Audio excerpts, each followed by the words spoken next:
This story is titled, My Wife Refused to Spend Her Birthday with Me and Went Out to Have Dinner with Her Coworker, but she thought I was bluffing when I told her I would file for divorce.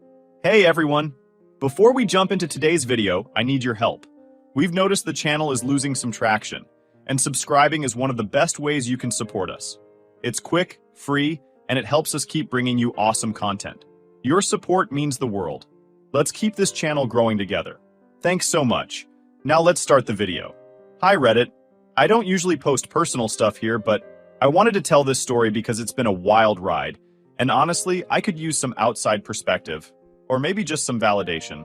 I was with my wife for 14 years, married for 12 of them. Was it perfect? Number. But no marriage is, right?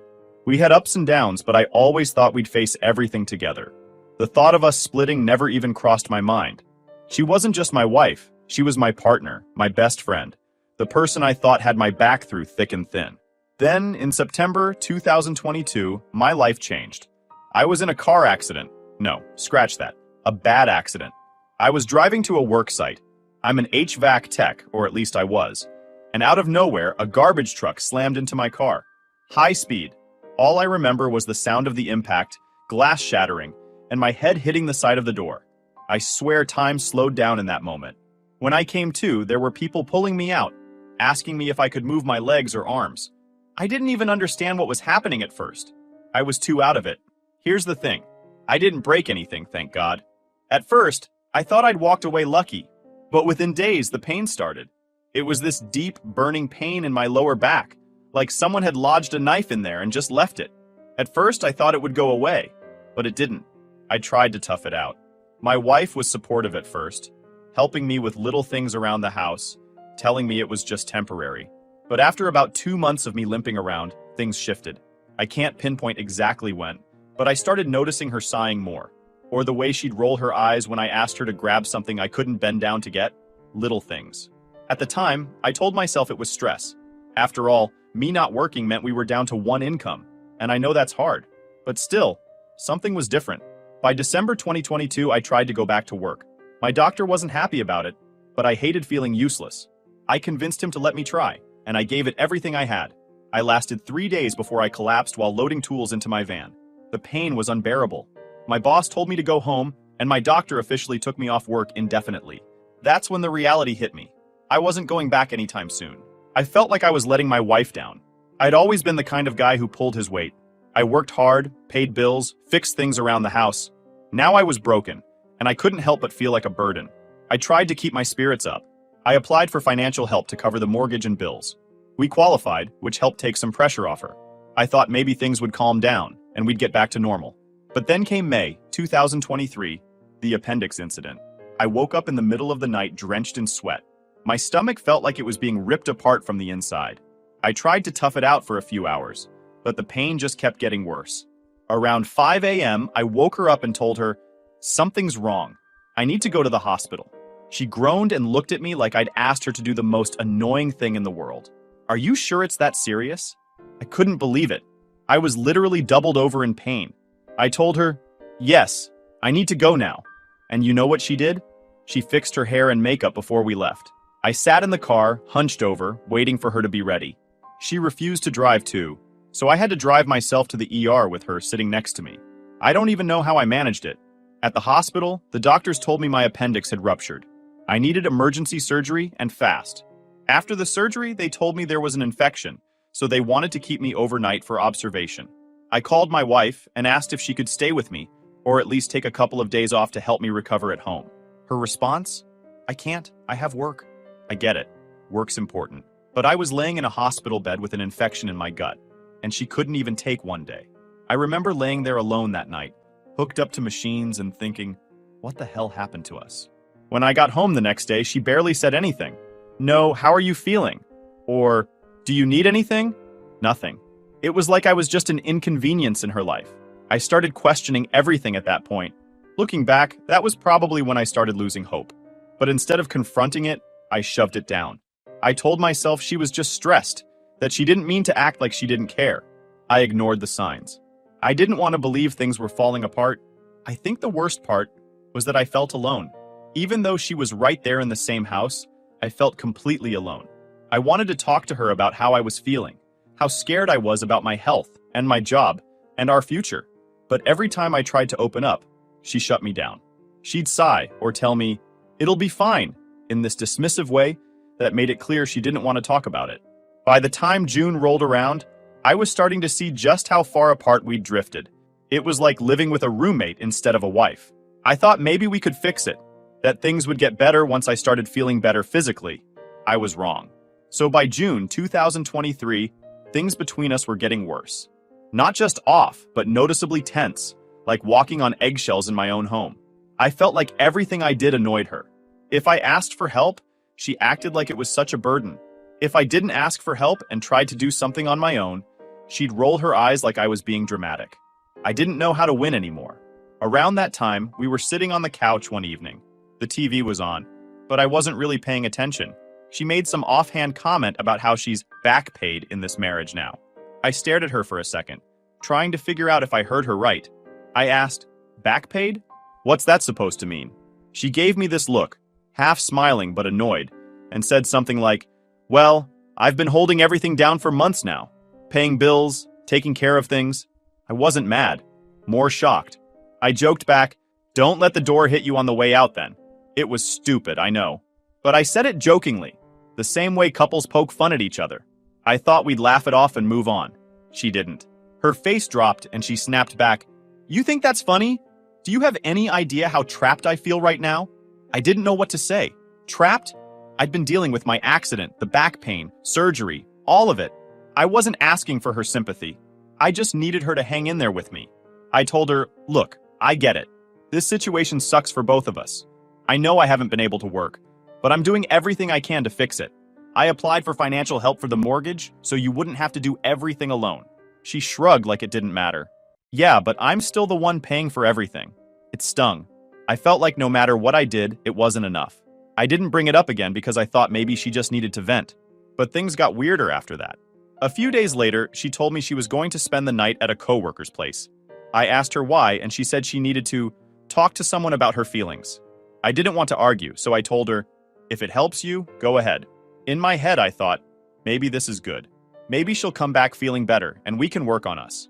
The next week, she mentioned her birthday was coming up. I assumed we'd spend it together like we always did. I mean, we'd been together for 14 years. I never even thought to ask. So I brought it up casually one night, like, "Do you want me to make reservations somewhere, or do you want to just do something at home?" She hesitated. "I'm actually going out for dinner with a girl from work." I blinked. "You don't want to spend your birthday with me?" She kind of smiled, but it wasn't a warm smile. "I already made plans. It's just dinner." It hurt. I'm not gonna lie. Her birthday had always been special to me, and I tried to make every year better than the last. So the fact that she'd rather spend it with someone else hit me hard. I didn't argue, though. I told myself she probably just needed a break from all the stress. The next day, something felt off. I don't know why, but I couldn't shake the feeling that she wasn't telling me the whole story. Maybe it was because I'd never even heard her mention this girl from work before. So I asked her straight up, "Who's the coworker you're going to dinner with?" She looked annoyed. "Why does it matter? It's just a friend." I wasn't convinced. I said, "Is it a guy?" She froze for a second. Just a second, but I noticed. "Number, I told you it's a girl." That night, I couldn't sleep. My mind wouldn't stop running. Call it gut instinct or paranoia, but I just knew she wasn't telling the truth. The next morning, I decided to check her phone. I know it was wrong, but I needed to know. And sure enough, she had text with someone saved as Mike from work. I saw a message about dinner that night, and it was clearly planned with him, not some girl. When she got back later that night, I confronted her. I told her I knew she had gone out with a guy, not a girl from work. She didn't even deny it. She just looked pissed that I found out. "Why are you checking my phone? Don't you trust me?" I snapped. "Trust you? You literally lied to my face about who you were with. You didn't do anything wrong. Why lie?"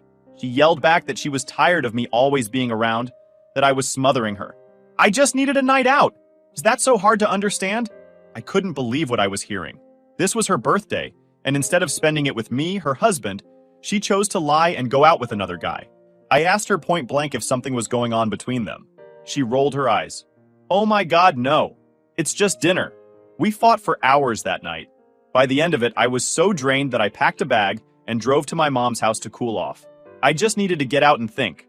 I didn't tell her where I was going because I didn't want to keep fighting. I figured space would help. But when I came back later to grab some clothes, she was waiting for me. She started yelling, asking where I went, and accused me of giving up on the marriage. That blew my mind. I left for a few hours to cool off, and suddenly, I'm the bad guy. I told her she was the one lying, the one who didn't want to spend her birthday with me. But she twisted it back on me, saying I didn't care about her feelings. At that moment, I felt so defeated. I didn't know what to do anymore. I thought about leaving for good, but then I remembered the 14 years we'd spent together. I told myself this was just a rough patch and that we could still work through it. I was wrong. After the whole mess with her birthday dinner, things between us weren't just tense anymore, they were broken. I don't even know how to describe the feeling of living in the same house as someone you've been with for over a decade, and yet feeling like strangers. She'd come home from work, and we'd barely say a word to each other. When we did talk, it was surface-level stuff like, "Did you pay the electric bill?" Or, "Do you want me to pick up groceries?"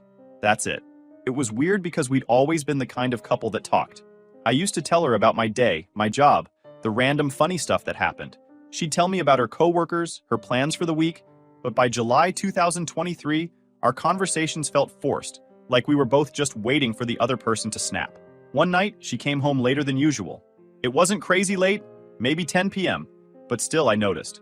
I asked, "Where were you?" Not even trying to sound accusatory, just curious. She sighed loudly, like I'd asked her the dumbest question in the world. "I told you I was out with friends." "Which friends?" I pressed. She looked at me with that same irritated expression I was starting to get used to. "Why does it matter?" And that's when it hit me. She didn't care anymore. Not about how I felt, not about the marriage, not about any of it. I wasn't accusing her of cheating or lying. I just wanted to know where she was because we were married. But it was like she wanted to keep everything about her life separate now, as if I didn't deserve to know. I thought maybe I was reading too much into it. I told myself over and over again, "You're just insecure because of everything that's happened." But it wasn't just that night. It was everything. The way she was pulling away emotionally. The way she avoided being home more and more. The way she barely even looked at me anymore, like I was just some dude living in her house. I couldn't take it. I decided we needed to talk. The next morning, I asked her to sit down with me. I was nervous. Part of me didn't even want to have the conversation because I was afraid of what she'd say, but I couldn't keep ignoring it. So I sat her down and told her, "We can't keep going like this.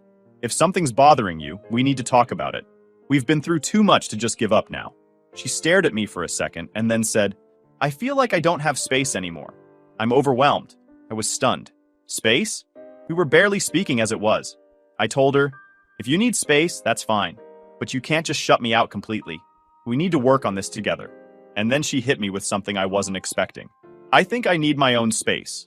Like, a place to myself. I've been thinking about getting an apartment." An apartment?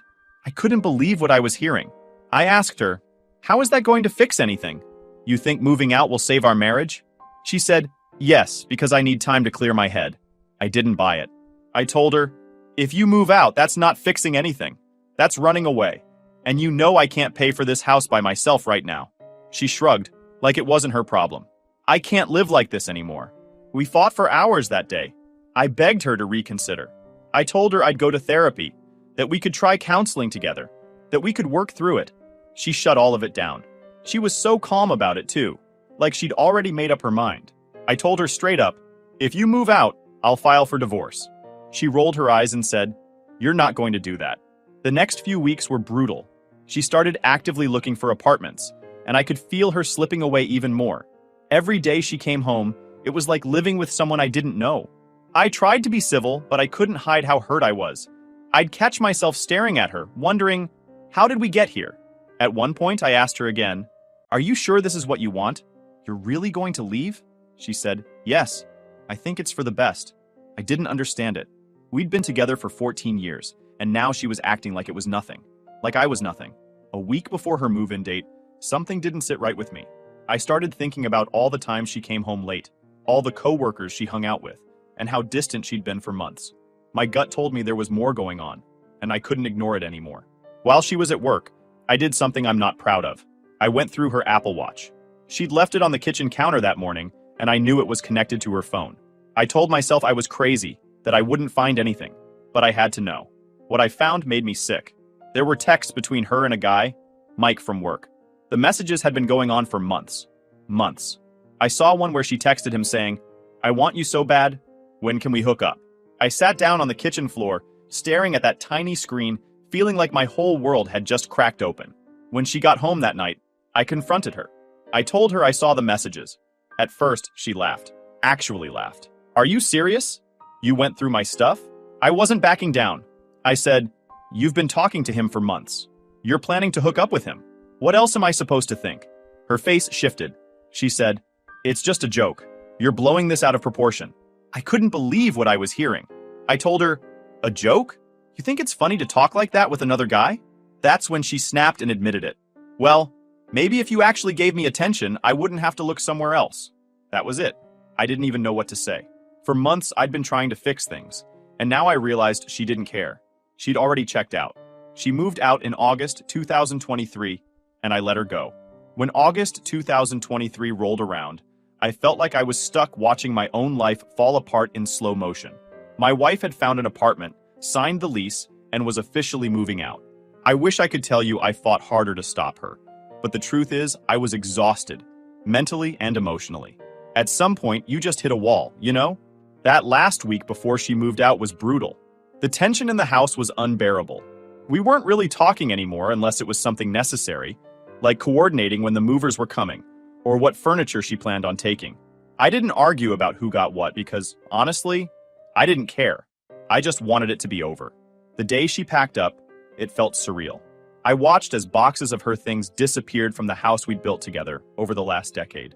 She was surprisingly calm through the whole thing, which somehow made it worse. There was no crying, no reminiscing, no sign that this was difficult for her. It was like I didn't even exist to her anymore. At one point, I asked her, "Why are you doing this?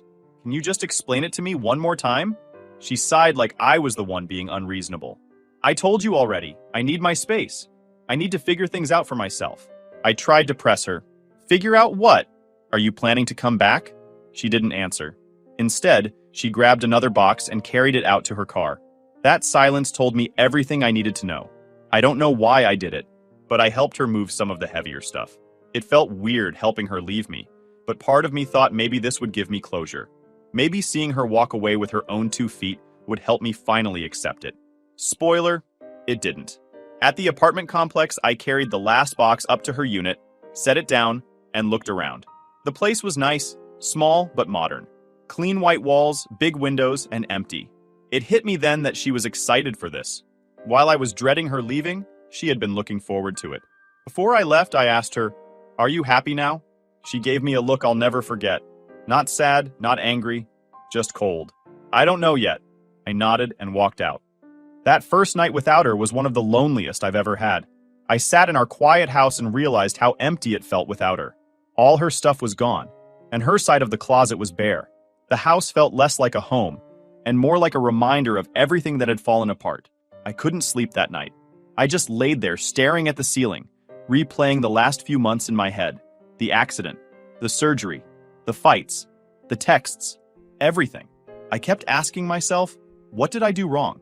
Was I not enough for her? Could I have done something to stop this? The next morning, I tried to get back to my routine, but nothing felt the same. I had physical therapy scheduled, so I forced myself to get up and go. The pain in my back wasn't getting better, and the stress of everything made it worse. My therapist noticed. She asked how I was doing, and I told her the truth. Not great. She listened while I told her what was happening, and for the first time in months, someone actually said what I needed to hear. "You can't carry all the blame for this. You didn't ask to get hurt. You didn't ask for her to pull away." Hearing that didn't fix anything, but it helped me start thinking differently. I'd spent so long beating myself up about everything, feeling like I was broken, like it was all my fault, but maybe it wasn't. 2 weeks after she moved out, I found out something that changed everything. I got a text from a mutual friend asking how I was doing, and casually, they mentioned, "I saw her name at that bar downtown last night. She was with some guy. They looked pretty cozy." I just sat there staring at my phone. I didn't want to believe it, but deep down, I already knew. She wasn't looking for space or time to think. She had someone else waiting in the wings the whole time. The pieces started falling into place. Her late nights, her sudden need for friends, the text with Mike. She'd been planning this for months. While I was still trying to figure out how to fix us, she'd already moved on. I spent the rest of that day in a haze. I didn't call her, didn't text her, What was the point? She'd made her choice. The next morning, I called a lawyer and told them I wanted to file for divorce. When I finally told her a few days later, her response was unbelievable. She smirked and said, "You're just bluffing." "Do I look like I'm bluffing?" I shot back. She didn't say anything after that. I don't know if she thought I'd cave or beg her to come back, but I didn't. I'd spent months feeling like a burden, like I wasn't enough, but seeing how little she cared made me realize something. I deserved better. We didn't have kids, so the divorce process moved quickly. We didn't have much to fight over. She took her stuff, and I kept mine. By mid-September, all the paperwork was in motion. In the weeks leading up to the final signing, she barely spoke to me. If she needed something, she'd text me like I was her landlord, not her husband. "Can you forward me that utility bill? Did you cancel the internet?" That's it. One day, she called me out of the blue and asked for a favor. She'd totaled her car in an accident. Ironic, I know. And wanted to borrow my car to get to work. I told her no. Then she said, "Well, can you drive me to work then?" I couldn't believe the nerve. "You're not my problem anymore," I told her, and I meant it. She hung up on me, and that was the last real conversation we had. By the time the divorce was finalized in December 2023, I didn't feel relieved. I just felt numb. I thought about all the years we'd spent together, 14 years of memories, good and bad, and it hit me that the person I thought I knew was gone. Or maybe she was never who I thought she was to begin with. She moved on like I never existed. I stopped hearing from her altogether. She didn't even bother to update her address, so her mail kept coming to my house. At first, I'd text her to come pick it up, but she ignored me. Eventually, I started writing "Return to Sender" and putting it back in the mailbox. It sounds petty, I know, but I needed to move on too. By September 2023, the divorce process was officially in motion, and I had no more fight left in me. If you've ever been through something like this, you know what I mean. It's not dramatic or explosive by that point. It's just draining. Like someone pulled the plug, and all your energy, your love, your hope just leaks out until there's nothing left. She wasn't angry. I wasn't angry. It was almost mechanical. We'd meet briefly to sign paperwork, talk about splitting up utilities, and discuss who was keeping what. Most of the communication happened over text. It was like we were business partners dissolving a contract instead of two people who'd spent over a decade building a life together. The whole who gets what discussion didn't take long. She packed her things when she moved out. Clothes, personal stuff, and whatever furniture she wanted for her apartment. I didn't argue. Honestly, I didn't want anything that reminded me of her. The couch we used to cuddle on? Take it. The kitchen table where we had dinners? Don't care. It sounds dramatic, but every object felt tainted. Like keeping those things would just drag the ghost of our relationship around with me. When it came to the house, I decided to stay. I know some people sell the house in a divorce to get a fresh start. But I couldn't. I've always been the type who hates change, and leaving my home on top of everything else was more than I could handle. I couldn't work, so I applied for financial hardship, and figured I'd hang on as long as I could. A month after we filed, I heard through the grapevine that she was already dating someone, probably the same guy I'd found in her texts. I didn't even feel angry. I felt numb. Like, of course she was moving on. That's who she was now. The version of her that cared about me, supported me, and treated our marriage like it mattered, she was gone. The hardest part of those months wasn't the divorce paperwork or hearing about her new life. It was the silence. After 14 years of having someone there, someone to talk to, even just sit with, it was jarring to wake up in an empty house. The quiet was almost suffocating. I started to notice how little I was taking care of myself. I'd skip meals without realizing it.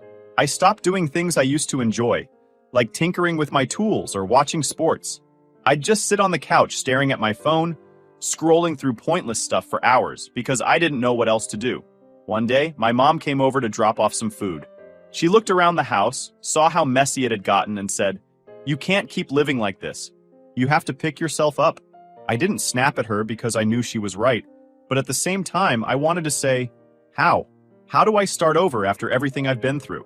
Between the accident, my injuries, losing my marriage, and feeling like a shell of who I used to be, I didn't know where to begin. The turning point came in October 2023. That's when I got a phone call from her. It was out of the blue, and when I saw her name on my screen, my stomach dropped. I didn't know if I should answer or ignore it, but curiosity got the best of me. "Hello?" "Hey," she said flatly. "No. How are you?" No small talk. She got straight to the point. "I need to borrow your car." I couldn't believe it. What? She explained she'd been in a car accident. Her car was totaled, and she needed a way to get to work. I asked if she was okay, and she shrugged it off like it was nothing. I didn't go to the hospital. I'm fine. Then she said, "Can I borrow your car for a while?" I almost laughed. After everything we'd been through, this is what she called me for? Told her, no, that's not happening. She didn't like that. Well, can you drive me to work then? No, I said again, this time firmer. I have physical therapy appointments and doctor visits. I can't help you. Her tone shifted. That's not my problem. That's when I snapped. You're right. It's not. And you're not my problem anymore either. She hung up on me and I sat there staring at the screen for a minute. For the first time, I felt free. Like I finally realized I didn't owe her anything. Not my time, not my car, not my energy. She made her choices and now she had to live with them.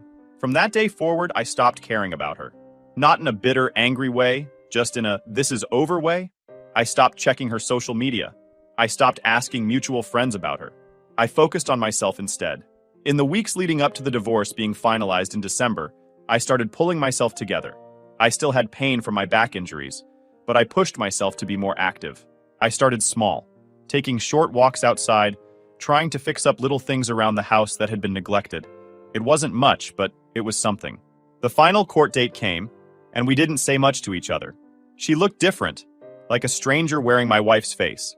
I handed over the last of the paperwork. The judge signed off on everything, and just like that, we were no longer husband and wife. When we left the courthouse, she looked at me and said, "Good luck." I didn't say anything back.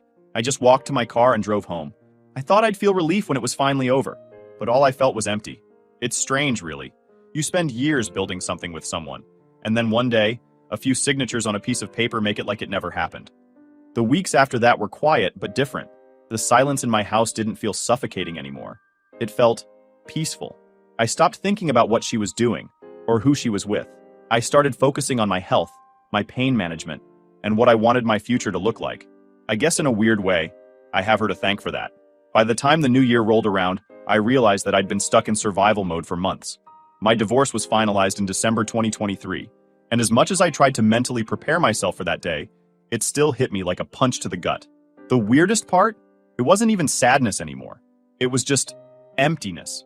Like the life I thought I'd have was just gone, and I didn't know what came next. The weeks after the divorce were slow, but they gave me something I didn't expect: clarity. Without her in the picture, I didn't feel like I was walking on eggshells in my own home anymore. The quiet stopped feeling lonely, and I started finding peace in it.